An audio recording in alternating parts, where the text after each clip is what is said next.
Check the mic and make sure it sound right, boys.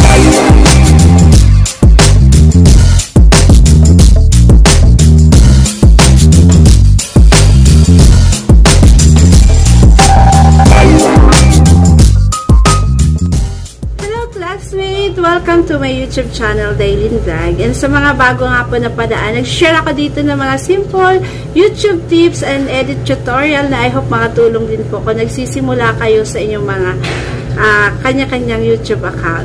Okay? So, for today's video po, bago tayo magsimula, isa-shoutout ko nga po pala Idol Rocky Baby Entertainment ng Pulanggi Albay. So, maraming salamat po sa suporta and shoutout Idol. Okay? So, share ko nga po pala sa inyo for today's video paano nga ba ako mag-film at mag-edit ng aking vlog. So, napaka-simple lang po and yung gamit ko po ay sa pag-edit KineMaster. So, kung wala po kayo yan, mag-install na po kayo sa Play Store. Ito po yung KineMaster and napaka-helpful po niyan and friendly, user-friendly po dun sa mga baguhan din po sa pag-edit.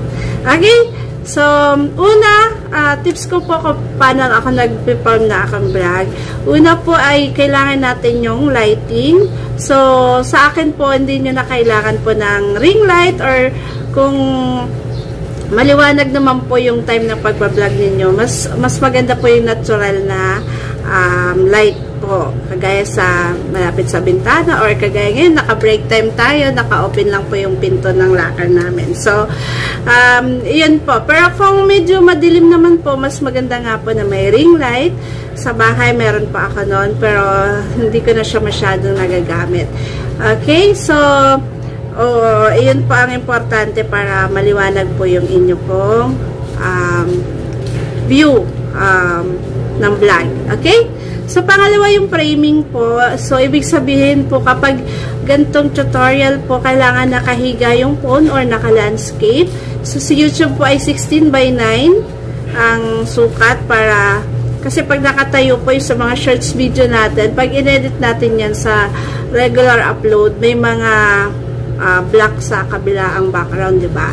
So, kailangan nyo po ay pahiga. Laging pahiga. Okay?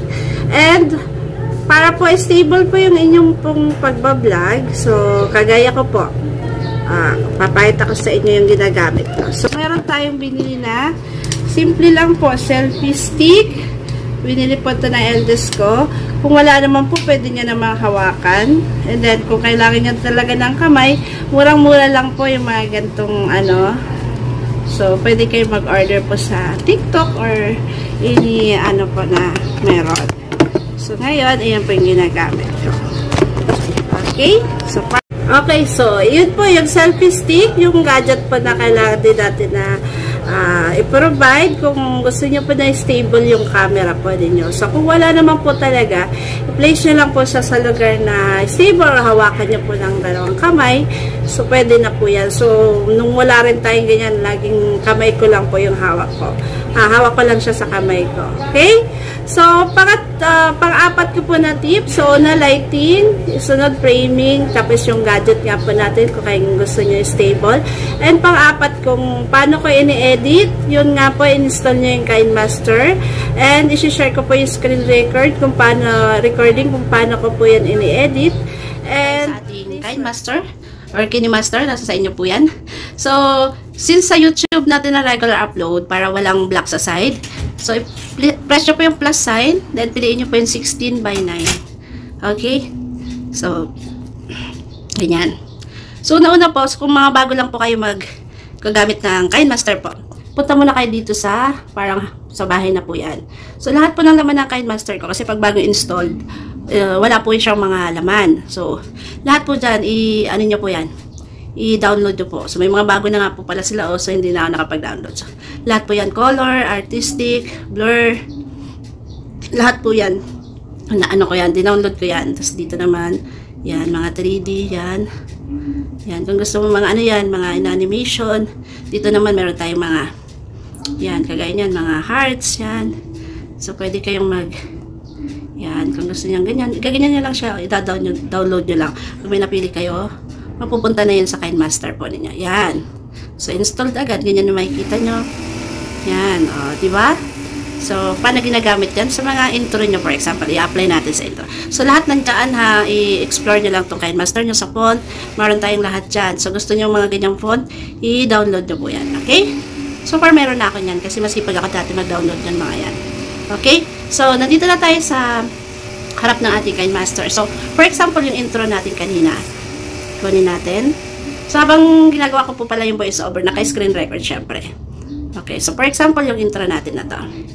Siyempre, yung intro natin, mali-mali minsan. Ganyan. So, for example, hello class! Yan.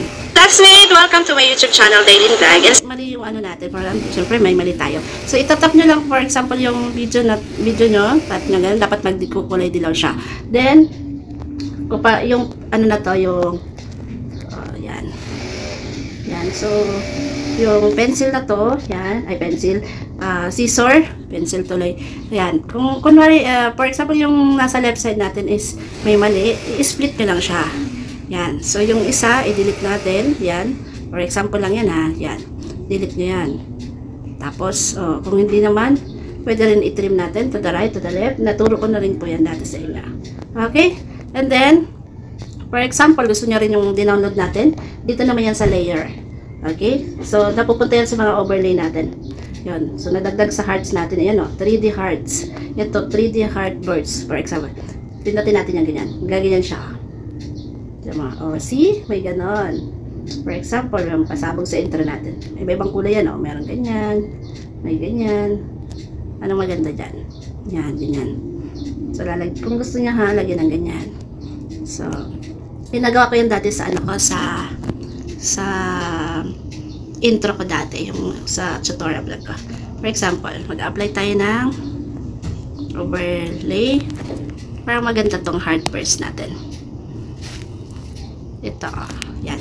So, itatap nyo lang ganyan, tapos pag inukin nyo siya, pwedeng ipaganyan nyo siya, palakihin, or yan, sakop siya, or dun lang sa may heart na puso mo, gano'n. Try natin. YouTube channel, Daily Vlog. And sa mga bago nga po na padaan, nag-share ako dito ng mga simple YouTube tips and edit tutorial.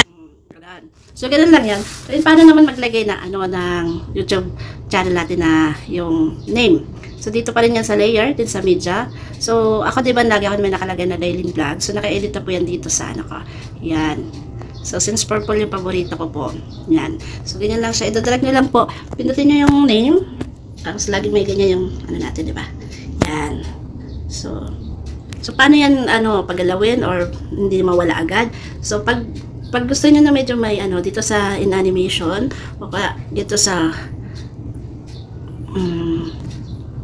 yan, overall animation, meron ako nilalagay dito din. Ayan. So blinking, sa overall animation yan, flicker, yan, pulse, yan, fountain, floating. Yung madalas kong ginagamit ito yung squeezing. Yan. So, para hindi siya mawala, i-drag nyo lang po siya. Ganyan, no? Pag nagkulay yellow na siya, sige, hilain nyo lang po siya kung hanggang saan nyo po gusto na mag-stay yung inyo pong name ng channel. So, for example, buong intro po yan. So, ganyan lang po. Hilain nyo lang po siya na ganyan. Okay? So, paano naman po yung ano naman natin? For example, yung intro na may pangalan natin. So, din pa rin sa media, and then meron tayo dyan, i-insert natin yung intro natin. Na, saan ba nakasave yun? Dito sa, so dapat sinesave nyo po yung ganyan. Paano naman kapag mayroong yung chroma key ang gagamitin naman natin dyan. So, tatanggalan natin siya ng color na green. Saan ko ba sinave yun? Dito lang po siya sa movies. May intro ka sa dito. Yan, nagkahang yung ano natin. Hanapin natin. Yung may please subscribe, yan. Yan yung sinasabi ko. Kapag ganyan, diba, nandyan siya. So, pindutin nyo po yung chroma key para mawala po yung, yan. Tapos, enable nyo lang po yan. Kapag sinuwipe nyo po yan, tapos paliitan po natin. Tap nyo lang po yan, paliitan nyo lang po siya. So, yan. Yan, pwede nyo rin po, yan ang ginagamit ko. Tapos pwede nyo rin po siya in animation. Yung ginagawa ko dyan ay converge. Yan. So, pwedeng taasan nyo, pabilisan nyo, ganyan. or pabagalan po. Yan.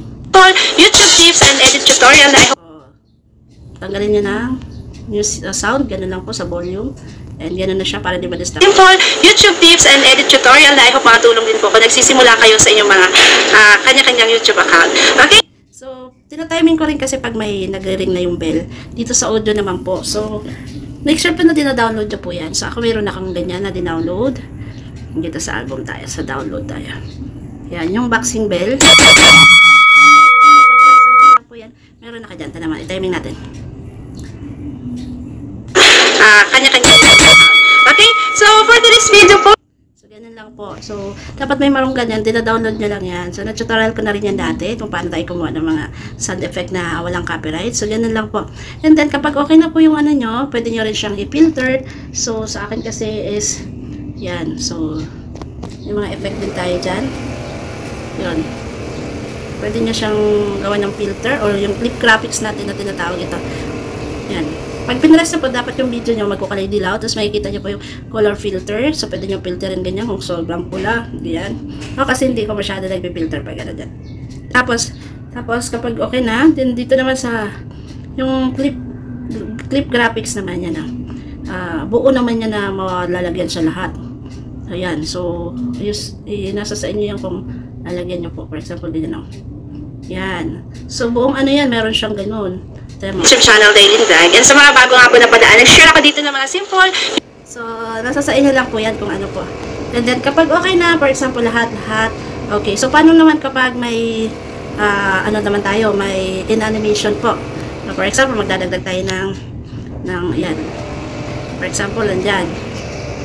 Tapos, dito, yung sa pagitan yan, so, ayan, transition effect tawag yan. Kung gusto nyo po na medyo may design, yan, dinownload ko rin po yan dun sa bahay, dun sa place, sa KineMaster. So, for example, ito, Shutterbug, for example, ganyan. Yan, di ba? Mamimili lang kayo. At least, so, kapag okay na po, lahat na edit nyo na, intro, outro na tayo. Then, export na natin siya. Okay? So, kapag ganyan, pagkatapos po, ipindot nyo, and export. Okay? So, I hope nasundan po and maraming salamat po sa support. Thank you for watching po. Stay updated. Any comments, suggestions, clarification, i-comment nyo lang po yan. And sasagutin ko po yan kahit busy tayo. So, God bless po sa ating lahat. Maraming salamat po. And